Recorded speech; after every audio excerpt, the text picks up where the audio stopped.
Assalomu alaykum, hurmatli tomoshabin, kanalimizga xush kelibsiz. Kanalga yangi bo'lsangiz obuna bo'lishni va like tugmachasini bosib qo'yishni unutmang. Diqqat qiling, bizda tezkor xabar.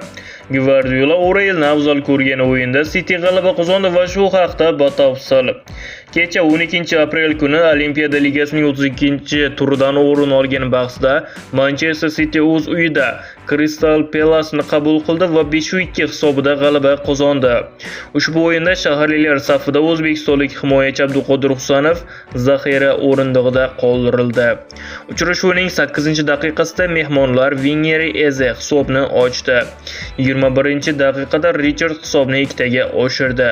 33-daqiqada De Bruyne jarima zarbasidan gol urib, hisobni qisqartirdi. Misrlik himoyachi Marmush tarozi pallasini 36-daqiqada tenglashtirdi. Ikkinchi taymda Kovacic, Marketi va O'Reilly gol urib, jamoasining g'alabasini ta'minladi.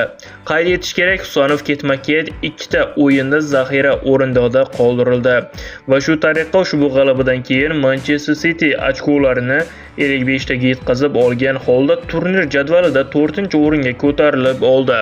Nima deb o'ylaysiz? Nima uchun Abduqodir Husanov 2 marotaba zaxira o'rindig'ida qoldirildi? Va shuni albatta kommentariyada yozib qoldiring.